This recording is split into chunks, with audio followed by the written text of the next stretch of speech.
ആശ്വാസം നേടാം. ഹൃത്തിനുള്ളിൽ ജീവൻ നൽകും വചനം, തിരുവചനം. പിതാവിൻ്റെയും പുത്രൻ്റെയും പരിശുദ്ധാത്മാവിൻ്റെയും നാമത്തിൽ ആമേൻ. ഈശോയിൽ സ്നേഹം നിറഞ്ഞ സഹോദരി സഹോദരന്മാരെ, ഒരിക്കൽ കൂടെ വചനം തിരുവചനം എന്ന ശുശ്രൂഷയിലേക്ക് നാം പ്രവേശിച്ചിരിക്കുകയാണ്. വചനം തിരുവചനം എന്ന ശുശ്രൂഷയിൽ ഇന്നത്തെ വിചിന്തനത്തിന് പരിശുദ്ധാത്മാവ് എന്നെ പ്രേരിപ്പിച്ച വിഷയം ആഗോള കത്തോലിക്ക കരിസ്മാറ്റിക് റിന്യൂവലിനെ കുറിച്ചാണ്. കാരണം കത്തോലിക്ക കരിസ്മാറ്റിക് റിന്യൂവൽ 50 വർഷങ്ങൾ പിന്നിട്ട സുവർണ ജൂബിലി ആഘോഷങ്ങളിലേക്ക് പ്രവേശിക്കുകയാണ്. 2017 കത്തോലിക്ക കരിസ്മാറ്റിക് റിന്യൂവൽ 50 വർഷങ്ങൾ പിന്നിടുന്നു. കരിസ്മാറ്റിക് അനുഭവങ്ങൾ ലഭിച്ചവർ സന്തോഷം കൊണ്ട് ദൈവത്തെ സ്തുതിക്കുകയാണ്. ഹല്ലേലൂയ, യേശുവേ നന്ദി, കർത്താവേ സ്തോത്രം. എന്താണ് ഈ കരിസ്മാറ്റിക് ആധ്യാത്മികത? അതിനെക്കുറിച്ച് വിചിന്തനം ചെയ്യുമ്പോൾ അഭിവന്യ ജോസഫ് കളത്തിപ്പറമ്പിൽ പിതാവ് എന്നെ റോമിലേക്ക് അയക്കുകയും റോമിലെ പൊന്തിഫിക്കൽ ഗ്രിഗോറിയൻ യൂണിവേഴ്സിറ്റിയിൽ നിന്ന് ലൈസൻഷ്യേറ്റ് സ്പിരിച്വാലിറ്റിയിൽ ലൈസൻഷ്യേറ്റ് എടുക്കാൻ എന്നെ അയച്ചു. പരിശുദ്ധാത്മാവിൻ്റെ പ്രേരണയാൽ ഞാൻ എൻ്റെ ലൈസൻഷ്യേറ്റ് ചെയ്ത വിഷയം പരിശുദ്ധാത്മാവിൻ്റെ വരങ്ങളാണ്. ആത്മാവിൻ്റെ അഭിഷേകത്തിലുള്ള വരങ്ങൾ, രോഗശാന്തികൾ, വിടുതലുകൾ. എൻ്റെ ലൈസൻഷ്യേറ്റ് തീർന്നു. നാട്ടിലേക്ക് മടങ്ങാനിരിക്കുന്ന സമയത്താണ് യൂണിവേഴ്സിറ്റിയിലെ റെക്ടർ എന്നെ വിളിക്കുന്നത്. എന്നെ വിളിച്ചിട്ട് ചോദിച്ചു, അച്ഛാ, വരങ്ങളെക്കുറിച്ച് ലൈസൻഷ്യേറ്റ് ചെയ്തില്ലേ? അച്ഛൻ എന്തുകൊണ്ട് കരിസ്മാറ്റിക് റിന്യൂവലിനെ കുറിച്ച് ഒരു ഡോക്ടറേറ്റ് ചെയ്തുകൂടാ? എന്താണ് ഇതിൻ്റെ ആധ്യാത്മിക ശാസ്ത്രം? ഇതിൻ്റെ പിന്നിലുള്ള ദൈവശാസ്ത്രം എന്താണെന്ന് സയൻറ്റിഫിക്കായിട്ട് ഒന്ന് കണ്ടുപിടിക്കാൻ നോക്കിയാലോ? ഞാൻ എൻ്റെ പിതാവിനോട് അനുവാദം ചോദിക്കുകയും അഭിയൊന്ന് പിതാവ് എന്നെ അനുവദിക്കുകയും അങ്ങനെ ഞാൻ ഒരു ഗൈഡിനെ തിരഞ്ഞെടുക്കുകയുണ്ടായി. എന്നാൽ യൂണിവേഴ്സിറ്റി എന്നോട് പറഞ്ഞു, ഞങ്ങൾ നിർദ്ദേശിക്കുന്ന ഗൈഡായിരിക്കും അച്ഛന് ലഭിക്കുന്നത്. അങ്ങനെ ക്രൊയേഷ്യക്കാരനായ സെൻ മർത്തോനി എന്ന ഗ്രിഗോറിയൻ യൂണിവേഴ്സിറ്റി സ്പിരിച്വാലിറ്റി ഡിപ്പാർട്ട്മെൻറ്റിലെ ഡീൻ ഓഫ് സ്റ്റഡീസിനെയാണ് എനിക്ക് ഗൈഡായിട്ട് ലഭിച്ചത്. നമ്മുടെ ബെനഡിക്റ്റ് പാപ്പയുടെ ദൈവശാസ്ത്ര ഗ്രൂപ്പിൽപ്പെട്ട അതിപ്രഗത്ഭനായ ഒരു ദൈവശാസ്ത്രജ്ഞനാണ് പ്രൊഫസർ സെൻ മർത്തോനി. ഞാൻ ഇദ്ദേഹത്തിൻ്റെ അടുത്ത് ചെന്ന് ഞാൻ ആഗ്രഹിക്കുന്ന കാര്യം പറഞ്ഞു. കത്തോലിക്ക കരിസ്മാറ്റിക് റിന്യൂവലിൻ്റെ ആധ്യാത്മികതയെക്കുറിച്ചും അതിൻ്റെ ദൈവശാസ്ത്രത്തെക്കുറിച്ചും ചിന്തിക്കാൻ ആഗ്രഹിക്കുകയാണ്. അപ്പോൾ എൻ്റെ പ്രൊഫസർ എന്നോട് ചോദിച്ചൊരു ചോദ്യമാണ്, കരിസ്മാറ്റിക് റിന്യൂവലിന് പ്രത്യേകിച്ചൊരു ആധ്യാത്മികതയുണ്ടോ? കരിസ്മാറ്റിക് റിന്യൂവലിന് ഒരു ആധ്യാത്മിക ശാസ്ത്രമുണ്ടോ? അപ്പം അതായിരുന്നു ഞങ്ങളുടെ സ്റ്റാർട്ടിംഗ് പോയിന്റ്. കരിസ്മാറ്റിക് റിന്യൂവലിൻ്റെ ആധ്യാത്മികത കണ്ടുപിടിക്കുവാൻ ആദിമ ക്രൈസ്തവ സഭയുടെ അനുഭവത്തിലേക്ക് പോകേണ്ടതായി വന്നു. ആദിമ ക്രൈസ്തവ സഭയുടെ ആധ്യാത്മിക അടിത്തറ നമുക്കെല്ലാവർക്കും അറിയാം, 2 ദൈവവചനങ്ങളിലാണ്. ഒന്ന് ലൂക്കായുടെ സുവിശേഷം 24-ാം അധ്യായം 39-ാമത്തെ വാക്യം.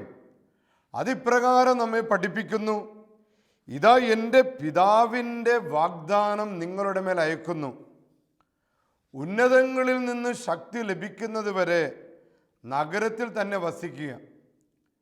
യേശു സ്വർഗത്തിലേക്ക് ആരോഹണം ചെയ്യപ്പെടുന്നതിന് മുൻപ് തൻ്റെ പ്രിയപ്പെട്ട ശിഷ്യന്മാർക്ക് കൊടുത്ത വാഗ്ദാനമാണ്. ഈ വാഗ്ദാനത്തിൻ്റെ പൂർത്തീകരണമാണ് രണ്ടാമത്തെ വചനം. അപ്പോസ്തല പ്രവർത്തനം 2-ാം അധ്യായം 3 മുതൽ 4 വരെ. അഗ്നിജ്വാലകൾ പോലുള്ള നാവുകൾ തങ്ങൾ ഓരോരുത്തരുടെ മേൽ വന്ന് നിൽക്കുന്നതായി അവർ കണ്ടു. അവരെല്ലാവരും പരിശുദ്ധാത്മാവിനാൽ നിറഞ്ഞു. യേശുവിൻ്റെ വാഗ്ദാനം പ്രതീക്ഷിച്ച് സെഖിയോൻ ഊട്ടുശാലയിൽ പരിശുദ്ധ കന്യകാമറിയത്തിനോടൊപ്പം മാറാനാത്ത യേശുവേ വരണമേ എന്ന് പ്രാർത്ഥിച്ചു കൊണ്ടിരിക്കുന്ന ശിഷ്യന്മാരുടെ മേലാണ് പെന്തക്കോസ്ത എന്ന പോലെ വല്ല പെന്തക്കോസ്തയുടെ അനുഭവം ഉണ്ടായത്. അപ്പോസ്തല പ്രവർത്തനം 2:3 ദൈവത്തിൻ്റെ ആത്മാവ് ശക്തമായിട്ട് അവരുടെ മേൽ വന്ന് നിറയുകയും പിന്നീട് നാം കാണുന്നത് ഭാഷാവരത്തിലും വരങ്ങളോടെ കൃപകളോടെ ശുശ്രൂഷ ചെയ്യുന്ന അപ്പോസ്തലന്മാരെയാണ്. ഈ 2 വചനങ്ങളുടെ ജീവിതത്തിൽ സാക്ഷാത്കരിച്ചത് മൂലം 2 പ്രധാനപ്പെട്ട കാര്യങ്ങളാണ് ക്രിസ്തു ശിഷ്യന്മാർക്ക് ലഭിച്ചത്. ഒന്ന്, ജീവിക്കുന്ന ക്രിസ്തുവിനെ അവർ കണ്ടുമുട്ടി. A radical encounter with the risen Christ.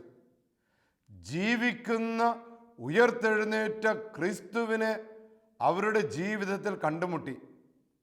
രണ്ടാമത്, ശിഷ്യന്മാർക്ക് അനുഭവിക്കത്തക്ക വിധം പരിശുദ്ധാത്മാവിൻ്റെ ശക്തിയാലും പരിശുദ്ധാത്മാവിൻ്റെ സ്വാധീനത്താലും അവർ നിറഞ്ഞു.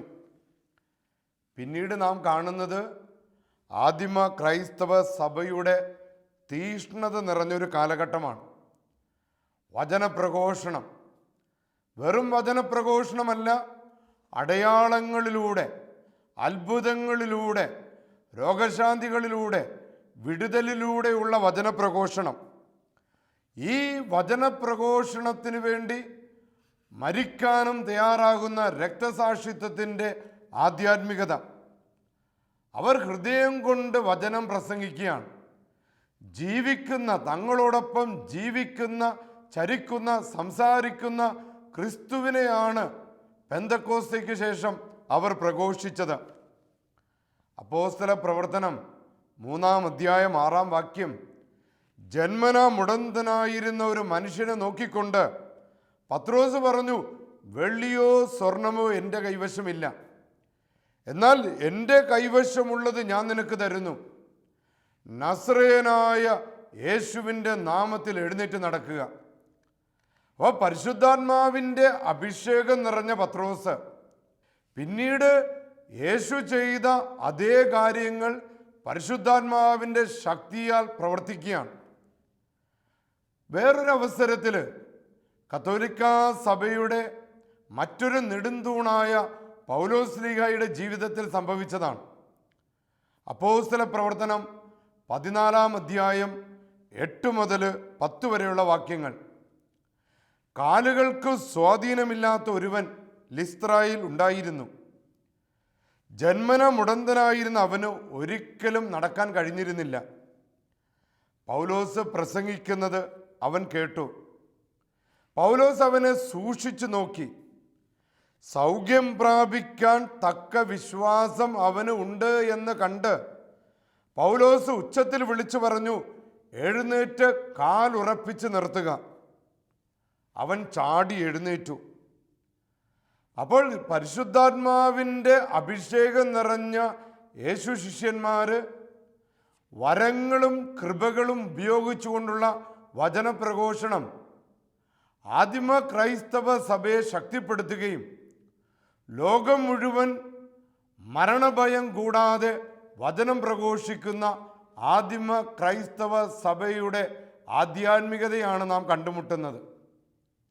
ഈ ആധ്യാത്മികതയെക്കുറിച്ച് ഇറ്റാലിയൻ കരിസ്മാറ്റിക് അംഗങ്ങളോട് വിശുദ്ധ ജോൺ പോൾ രണ്ടാമൻ പാപ്പ ഇങ്ങനെ ഇറ്റാലിയൻ ഭാഷയിൽ പറയുകയുണ്ടായി, La stessa potenza dello Spirito Santo che dà la forza alla Chiesa per continuare la stessa missione di Gesù. അതായത് അതേ പരിശുദ്ധാത്മാവിൻ്റെ ശക്തിയാൽ, ഈശോ നൽകിയ അതേ പരിശുദ്ധാത്മാവിൻ്റെ ശക്തിയാൽ കത്തോലിക്കാ സഭ യേശു ചെയ്ത അതേ ദൗത്യങ്ങൾ തുടർന്നു കൊണ്ടുപോകുന്നതാണ്. അതാണ് ആദിമ ക്രൈസ്തവ സഭയിൽ സംഭവിച്ചത്. By the same power of the holy Spirit, the Catholic Church continue the same mission of Jesus.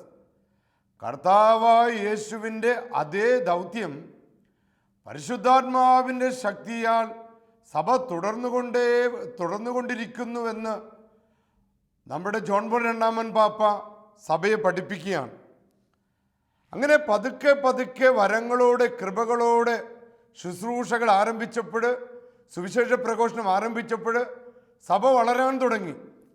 ലോകത്തിൻ്റെ അതിരുകളിലേക്ക് സഭ വളരുകയും പീഡകളും അതിക്രൂരമായ മതമർദ്ദനങ്ങളെയും അതുപോലെ രക്തസാക്ഷിത്വങ്ങളെയും ഒക്കെ അതിജീവിച്ചുകൊണ്ട് സഭ പടർന്നു പന്തലിക്കുകയും കോൺസ്റ്റന്റൈൻ ചക്രവർത്തി സഭയെ അംഗീകരിക്കുകയും ചെയ്തതോടെ സഭയ്ക്ക് മറ്റൊരു മുഖം കൈവരികയാണ്.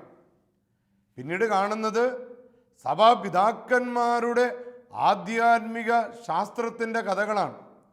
അന്ത്യോക്യയിലെ വിശുദ്ധ അന്തോനീസ്, ജെറുസലേമിലെ വിശുദ്ധ സിറിള്, ജെറുസലേമിലെ വിശുദ്ധ ജെറോം, മരുഭൂമിയിലെ വിശുദ്ധ അന്തോനീസ്. അങ്ങനെ സഭ കൂദാശകളിലേക്ക് വളരുകയും സഭയിൽ പല രീതിയിൽ സഭ വളരാനിടയായി. ആരാധനക്രമങ്ങളുടെ വളർച്ച, വിശ്വാസ സംഗീതകളുടെ വളർച്ച, അതുപോലെ തന്നെ ഹൈറാർക്കിയുടെ വളർച്ച, സഭാ സംവിധാനങ്ങളുടെ വളർച്ച. ആ ഒരു കാലഘട്ടത്തിന് ശേഷം വേണമെങ്കിൽ സുനകദോസുകളുടെ കാലഘട്ടങ്ങൾ എന്ന് വരെ നമുക്ക് പറയാം. അങ്ങനെ പതുക്കെ പതുക്കെ പതുക്കെ സഭ വളർന്ന് പന്തലിച്ചപ്പോൾ ഒരു അപകടം സഭയ്ക്ക് പറ്റി. ആദിമ ക്രൈസ്തവ സഭയെ ജ്വലിപ്പിച്ച പരിശുദ്ധാത്മാവിൻ്റെ വരങ്ങളും കൃപകളും നിറഞ്ഞ ആ സുവിശേഷ പ്രഘോഷണ ശൈലി പതുക്കെ പതുക്കെ സഭയിൽ നഷ്ടപ്പെട്ടുകൊണ്ടിരുന്നു. സഭ കൂടുതൽ സംവിധാനങ്ങളിലും നിയമങ്ങളിലൊക്കെ ശ്രദ്ധ കേന്ദ്രീകരിച്ചു കഴിഞ്ഞപ്പോൾ ആദിമ ക്രൈസ്തവ സഭയുടെ പെന്തക്കോസ്ത അനുഭവത്തിൻ്റെ ആ ഇടപെടലുകൾ ക്രിസ്ത്യാനികൾക്ക് അനുഭവവേദ്യമല്ലായിരുന്നു. ഈ സമയത്തും കത്തോലിക്കാ സഭയെ ദൈവം ഉപേക്ഷിച്ചില്ല. അതിൻ്റെ തെളിവുകളാണ് 480 550 കാലഘട്ടത്തിൽ വിശുദ്ധ ബെനഡിക്റ്റിൻ്റെ ആവിർഭാവവും. അങ്ങനെ Benedictine spirituality, a prayer oriented spirituality സഭയെ സ്വാധീനിക്കുകയും ചെയ്തു. അതിനുശേഷം പലവിധ ആധ്യാത്മിക ശൈലികൾ സഭയിൽ ആവിർഭവിക്കുകയുണ്ടായി. 12-ാം നൂറ്റാണ്ടിലെ വിശുദ്ധ ഫ്രാൻസിസ് അസീസിയുടെ നേതൃത്വത്തിലുള്ള ഫ്രാൻസിസ്കൻ ആധ്യാത്മികത, 13-ാം നൂറ്റാണ്ടിലെ വിശുദ്ധ ഡൊമിനിക്കിൻ്റെ നേതൃത്വത്തിലുള്ള ഡൊമിനിക്കൻ ആധ്യാത്മികത, 15-ാം നൂറ്റാണ്ടിലെ വിശുദ്ധ ഇഗ്നേഷ്യസിൻ്റെ നേതൃത്വത്തിലുള്ള ഇഗ്നേഷ്യൻ ആധ്യാത്മികത, 16-ാം നൂറ്റാണ്ടിലെ കർമ്മലീത്ത ആധ്യാത്മികത. ഈ ആധ്യാത്മികതകളെല്ലാം കത്തോലിക്ക സഭയെ പഠിപ്പിച്ചത് ഏറ്റവും പ്രധാനമായിട്ട് 3 കാര്യങ്ങളാണ്. ഒന്ന്, ചെർക്കാരെ ദീയോ എന്ന് പറഞ്ഞാൽ എല്ലാറ്റിനേക്കാൾ ഉപരി ദൈവത്തെ അന്വേഷിക്കുക, എല്ലാറ്റിനേക്കാട്ടി ഉപരി ദൈവത്തെ തേടുക, ടു സീക്ക് ഗോഡ്, ദൈവത്തെ അന്വേഷിക്കുക. രണ്ടാമത്തേത് ത്രോവാരെ ദീയോ, ദൈവത്തെ കണ്ടുമുട്ടുക, ടു ഫൈൻഡ് ഗോഡ്. നമ്മുടെ അനുദിന ജീവിതത്തിൽ ഏത് മേഖലകളിലാണെങ്കിലും ദൈവത്തെ കണ്ടുമുട്ടാനായിട്ട് ഈ ആധ്യാത്മികതകൾ നമ്മെ പഠിപ്പിക്കുകയായിരുന്നു. മൂന്നാമത്തേത് ഫാരേല വൊളന്താതി ദിയോ എന്ന് പറഞ്ഞാൽ ദൈവത്തിൻ്റെ തിരുഹിതം നിറവേറ്റുക. നമ്മുടെ അനുദിന ജീവിതത്തിൽ ഏത് പ്രവർത്തന മേഖലകളിലാണെങ്കിലും ദൈവത്തിൻ്റെ തിരുവിഷ്ടം നിറവേറ്റുവാനായിട്ട് നാം പരിശ്രമിക്കണം. അപ്പം അങ്ങനെയുള്ള ആധ്യാത്മികതകൾ നിറഞ്ഞ് സന്യാസിമാരും സന്യാസിനിമാരും ദൈവത്തെ അന്വേഷിച്ചു, ദൈവത്തെ കണ്ടുമുട്ടി, ദൈവത്തിൻ്റെ തിരുഹിതം നിറവേറ്റുവാനായിട്ട് പരിശ്രമിക്കുന്നു. അങ്ങനെയുള്ള ഒരു ബാക്ക്ഗ്രൗണ്ടിലാണ് 1900 കാലഘട്ടത്തിൽ നാം എത്തുന്നത്. 1900 കാലഘട്ടത്തെ കണ്ടുപിടുത്തങ്ങളുടെ കാലഘട്ടമെന്നാണ് പറയുന്നത്. പലവിധ കണ്ടുപിടുത്തങ്ങൾ, ഒരുപാട് മെഷീൻസ്, കപ്പലിൻ്റെ എഞ്ചിനുകൾ, പ്ലെയിനുകൾ. അപ്പം അങ്ങനെ കണ്ടുപിടുത്തങ്ങളുടെ ഒരു കാലഘട്ടമാണ്. ഇതുമൂലം വ്യാവസായിക വളർച്ച പ്രാപിക്കുകയാണ്, പ്രത്യേകിച്ച് അമേരിക്കയിൽ. ഈ വ്യാവസായിക വളർച്ചയുടെ ഭാഗമായിട്ട് ഗ്രാമങ്ങളിൽ നിന്നും സാധാരണക്കാരായിട്ടുള്ള ജനങ്ങൾ, കറുത്തവരും പാവപ്പെട്ടവരുമായ മനുഷ്യർ ടൗണിലേക്ക് കുടിയേറി പാർത്തു. ഈ ടൗണിലേക്ക് വന്ന സാധാരണക്കാരായ മനുഷ്യർക്ക് ടൗണിൽ ഒരുപാട് നിയമ സംഹിതകളോടുകൂടിയ ആരാധനക്രമങ്ങളിൽ പങ്കെടുത്തപ്പോൾ ഒരു അഭിഷേകമില്ലായ്മ അവർക്ക് തോന്നി. പരിശുദ്ധാത്മാവിൻ്റെ തുറവിയോടെ സ്വതന്ത്രമായി ദൈവത്തെ വിളിക്കാൻ, അപ്പം ദൈവാനുഭവമില്ലാത്ത ലിറ്റർജികളിൽ പങ്കെടുത്തതിൻ്റെ ഫലമായിട്ട് അവർ അസ്വസ്ഥരായിട്ട് അവർ നേരെ പള്ളിയുടെ പുറത്തിറങ്ങി തെരുവീതികളിൽ കുർബാനകൾക്ക് ശേഷം കൈയടിച്ചു പാടുവാനും ദൈവത്തെ സ്തുതിക്കുവാനും ആരംഭിച്ചു. അങ്ങനെയുള്ള സ്തുതിപ്പുകളുടെ ഇടയിലേക്ക് പരിശുദ്ധാത്മാവിൻ്റെ നിറവ് വരികയും ഭാഷാവരത്തോടെ കൃപകളോടെയുള്ള പ്രാർത്ഥനാ അനുഭവങ്ങൾ ഉണ്ടാകുകയും ചെയ്തു. 1901 ആ പെന്തക്കോസ്തൽ സഭകളുടെ ആവിർഭാവത്തിന് അവ കാരണമാകുകയും നിർഭാഗ്യവശാല് സഭയിൽ നിന്ന് ഭിന്നിച്ചു പോയി വിവിധ ഡിനോമിനേഷൻസൊക്കെ ആയി പോയതുകൊണ്ട് ആദിമ ക്രൈസ്തവ സഭയ്ക്ക് ലഭിച്ച ആ പെന്തക്കോസ്തയുടെ അനുഭവം കത്തോലിക്ക സഭയ്ക്ക് രുചിച്ചറിയാൻ വീണ്ടും വർഷങ്ങൾ കാത്തിരിക്കേണ്ടി വന്നു. അങ്ങനെയാണ് അത് വരാനുള്ള കാരണങ്ങളിലൊന്ന്, 1901 ഇറ്റലിയിലെ ഒരു സന്യാസ സഭയുടെ സ്ഥാപകയായ വാഴ്ത്തപ്പെട്ട എലേന ഗുവേര ലിയോ 13 പാപ്പയ്ക്ക് ഇങ്ങനെ ഒരു കത്തെഴുതി: പാപ്പ, ദയവായിട്ട് കത്തോലിക്ക സഭയെ ഒരിക്കൽ കൂടെ സെഹിയോൻ ഊട്ടുശാലയിലേക്ക് കൊണ്ടുപോകണമേ. ആ വാഴ്ത്തപ്പെട്ട സഹോദരി ഇങ്ങനെയാണ് അപേക്ഷിച്ചത്: പരിശുദ്ധ പിതാവേ, സഭയെ അവിടുന്ന് വീണ്ടും സെഹിയോൻ മട്ടുപ്പാവിലേക്ക് കൊണ്ടുപോകണമേ. യേശുവിൻ്റെ അപ്പോസ്തലന്മാരെ അഗ്നി കൊണ്ട് നിറച്ച സ്ഥലമാണല്ലോ സെഹിയോൻ ഊട്ടുശാല. ഈ എഴുത്തുകളുടെയും ഈ വാഴ്ത്തപ്പെട്ട എലേന ഗുവേരയുടെ പ്രേരണയുടെ ഫലമായിട്ട് കത്തോലിക്ക സഭയിൽ ലിയോ 13 പാപ്പ ജനങ്ങളെ ആഹ്വാനം ചെയ്യുകയാണ് പരിശുദ്ധാത്മാവിനോട് പ്രാർത്ഥിക്കാൻ. അങ്ങനെ പെസഹ കാലഘട്ടത്തിൽ കർത്താവിൻ്റെ ഉയർപ്പിന് ശേഷം പെന്തക്കോസ്ത ദിവസം വരെ പരിശുദ്ധാത്മാവിനോടുള്ള പ്രത്യേക പ്രാർത്ഥനകൾ ജനം ചൊല്ലണമെന്നും ആ പ്രാർത്ഥനകളിലേക്ക് ജനം വരണമെന്നും ലിയോ 13 പാപ്പ ആഹ്വാനം ചെയ്തു.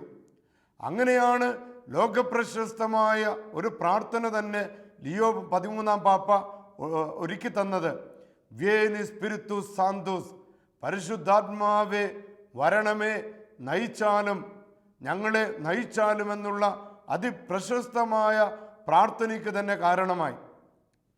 ലിയോ 13 പാപ്പയുടെയും വിശുദ്ധരായ വ്യക്തികളുടെയും പ്രാർത്ഥനയുടെ ഫലമായിട്ട് കത്തോലിക്ക സഭയിൽ സംഭവിച്ച ഏറ്റവും വലിയ അത്ഭുതമാണല്ലോ രണ്ടാം വത്തിക്കാൻ കൗൺസിൽ. 1959 ലിയോ 13 പാപ്പ ഇങ്ങനെ ആഗ്രഹിച്ചു പ്രാർത്ഥിച്ചു: പരിശുദ്ധാത്മാവേ സഭയിലേക്ക് ഇറങ്ങി വരണമേ. ഒരു പ്രതീകാത്മകമായിട്ട് വത്തിക്കാൻ്റെ എല്ലാ വാതിലുകളും ജനലുകളും തുറന്നിട്ടുകൊണ്ട് പറഞ്ഞു: പരിശുദ്ധാത്മാവിൻ്റെ കാറ്റ് സഭയിലേക്ക് പ്രവേശിക്കട്ടെ. രണ്ടാം വത്തിക്കാൻ സുനകദോസിൻ്റെ ആരംഭത്തിൽ വിശുദ്ധ ജോൺ 23 പാപ്പയുടെ പ്രാർത്ഥന ഇന്നും ഒരു കത്തോലിക്കനും മറക്കാൻ സാധിക്കില്ല. പരിശുദ്ധാത്മാവേ, ദൈവത്തിൻ്റെ ആത്മാവേ വരണമേ, ഒരു പെന്തക്കോസ്തയിൽ എന്ന പോലെ അത്ഭുതങ്ങൾ, അടയാളങ്ങൾ പ്രവർത്തിക്കട്ടെ. രണ്ടാം വത്തിക്കാൻ കൗൺസിലിൻ്റെ ഏറ്റവും വലിയ റിസൾട്ട്, രണ്ടാം വത്തിക്കാൻ കൗൺസിൽ നൽകിയ ഏറ്റവും വലിയ സംഭാവനകളിലൊന്നാണ് 1967 അമേരിക്കയിലെ ഡ്യൂൺസ് യൂണിവേഴ്സിറ്റിയിൽ 30ഓളം വിദ്യാർത്ഥികളും അധ്യാപകരും ചേർന്ന് പാപ്പ പ്രാർത്ഥിച്ചതുപോലെ പരിശുദ്ധാത്മാവേ വരണമേ വരണമേ എന്ന് പ്രാർത്ഥിച്ചപ്പോൾ അപ്പോസ്തല പ്രവർത്തനത്തിലെ 2-ാം അധ്യായം 3-ാം വാക്യത്തിൽ പറയുന്നത് പോലെ പരിശുദ്ധാത്മാവിൻ്റെ അത്ഭുതകരമായ ഇടപെടൽ ആ യൂണിവേഴ്സിറ്റിയിലെ വിദ്യാർത്ഥികൾക്കും അധ്യാപകർക്കും അനുഭവവേദ്യമായി. അപ്പോസ്തല പ്രവർത്തനത്തിൽ പറയുന്നത് പോലെ ഭാഷാവരത്തിൽ പ്രാർത്ഥിക്കുവാനും ഭാഷാവരത്തിൽ കർത്താവിനെ സ്തുതിക്കുവാനും ആരംഭിച്ചു. പ്രിയപ്പെട്ട സഹോദരങ്ങളെ, അത് കത്തോലിക്ക കരിസ്മാറ്റിക് റിന്യൂവലിൻ്റെ സ്റ്റാർട്ടിംഗ് പോയിൻ്റായിരുന്നു. പിന്നീട് തീ പടരുന്നത് പോലെ ലോകം മുഴുവൻ കരിസ്മാറ്റിക് റിന്യൂവൽ, ആ ഒരു മുന്നേറ്റം, ആ ഒരു ആധ്യാത്മികത, ദൈവത്തെ സ്തുതിക്കാൻ, വചനത്തോട് ദാഹമുള്ളവരാകാൻ, സഭയോട് കൂറുള്ളവരാകാൻ, വിശ്വാസത്തിൽ ആഴപ്പെടുവാൻ, വരങ്ങളോടെ കൃപകളോടെ അഭിഷേകത്തോടെ ശുശ്രൂഷ ചെയ്യുവാൻ കരിസ്മാറ്റിക് റിന്യൂവലിൻ്റെ അത്ഭുതങ്ങൾ ധ്യാന കേന്ദ്രങ്ങളിലൂടെ, വചനപ്രഘോഷകരിലൂടെ അങ്ങനെ സഭയിൽ കത്തിപ്പടരുകയായിരുന്നു. പോൾ 6-ാമൻ പാപ്പ ഈ അത്ഭുതം കണ്ടിട്ട് ഇങ്ങനെ പഠിപ്പിക്കുകയുണ്ടായി: charismatic renewal as a chance given by the holy spirit to the church and to the whole world.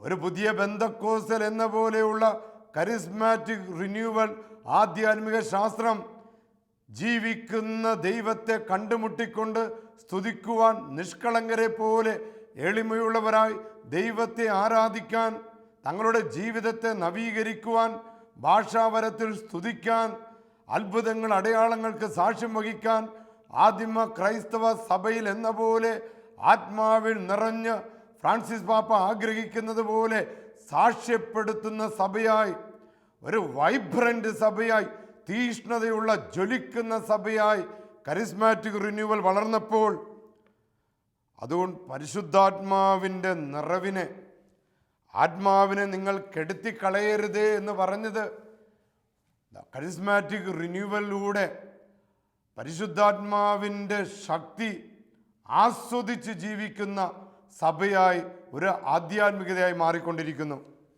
1974 October 10 Paul 6-ാമൻ പാപ്പ കരിസ്മാറ്റിക് റിന്യൂവൽ ആധ്യാത്മികതയെക്കുറിച്ച് പറയുന്നത് ഇതൊരു പെർപെച്വൽ പെന്തക്കോസ്താണ്. അതായത് 2000 വർഷങ്ങൾക്ക് മുൻപ് നടന്ന അതേ പെന്തക്കോസ്ത ഇതാ നമ്മളിലൂടെ തുടർന്നു കൊണ്ടുപോകുന്ന അനുഭവമാണ്. ജോൺ ബോൾ 2-ാമൻ പാപ്പ, വിശുദ്ധ ജോൺ ബോൾ 2-ാമൻ പാപ്പ ഈ നവീകരണ മുന്നേറ്റത്തെ വിളിച്ചത് the sign of the time എന്നാണ്. അതായത് ഇന്നത്തെ കാലഘട്ടത്തിൻ്റെ അടയാളമാണ് കരിസ്മാറ്റിക് റിന്യൂവൽ.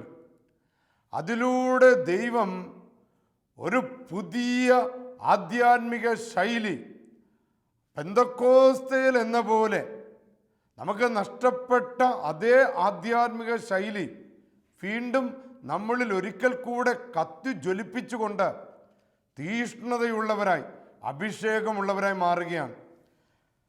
ബെനഡിക്റ്റ് പാപ്പ ഇതിനെ വിളിച്ചത് new outpouring of the spirit എന്നാണ്. പരിശുദ്ധാത്മാവിൻ്റെ പുതിയ ഇടപെടൽ, പ്രവാഹം. എന്നിട്ട് നമ്മളെ പഠിപ്പിക്കുകയാണ് be confident in the holy Spirit. ഈ പരിശുദ്ധാത്മാവിൻ്റെ അധിക ബലത്തിൽ ആത്മവിശ്വാസമുള്ളവരാകാൻ ഫ്രാൻസിസ് പാപ്പ ആഹ്വാനം ചെയ്യുന്നത് പരിശുദ്ധാത്മാവിനെ സ്വീകരിച്ച് ഈ ലോകത്തിൻ്റെ വെല്ലുവിളികൾ ഏറ്റെടുക്കുന്ന ക്രിസ്ത്യാനികളാകാൻ നമുക്ക് സാധിക്കുമോ? പരിശുദ്ധാത്മാവിൻ്റെ നിറവുള്ളവർക്കാണ് ലോകത്തിൽ കരുണ കാണിക്കാൻ സാധിക്കുക. പാവപ്പെട്ടവരോടും അവഗണിക്കപ്പെട്ടവരോടും പാപികളോടും പക്ഷം ചേർന്ന് നിൽക്കുവാൻ ദൈവാത്മാവിൻ്റെ അഭിഷേകമില്ലാത്തവർക്ക് സാധ്യമല്ല. അപ്പോൾ കരിസ്മാറ്റിക് റിന്യൂവലിൻ്റെ സുവർണ ജൂബിലി ആഘോഷിക്കുന്ന നമുക്ക് ഈ ഒരു ആധ്യാത്മികത നമ്മുടെ ഒരു ജീവിത ശൈലിയായിട്ട് സ്വീകരിക്കണം. തുറന്ന് സ്തുതിക്കാൻ, ആഴത്തിലുള്ള വിശ്വാസം, വചനത്തോടുള്ള കൂറ്, കൂദാശകളോടുള്ള ദാഹം, നവീകരണത്തോടെ ജീവിക്കാൻ, തിന്മകളിൽ നിന്ന് അകന്നിരിക്കുവാനുള്ള വിളി, സർവോപരി കരിസ്മാറ്റിക് ആധ്യാത്മികത നമ്മെ വിളിക്കുന്നത് വിശുദ്ധിയിലേക്കാണ്.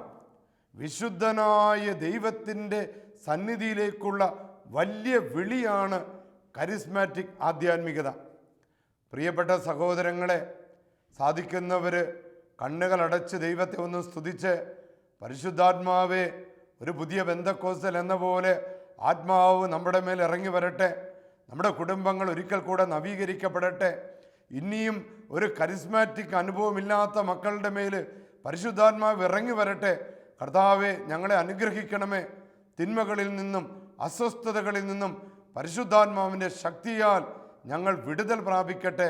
പരിശുദ്ധാത്മാവെ, സഭയെ ശക്തിപ്പെടുത്തണമേ, ബലപ്പെടുത്തണമേ. പിതാവിൻ്റെയും പുത്രൻ്റെയും പരിശുദ്ധാത്മാവിൻ്റെ നാമത്തിൽ ആമേൻ.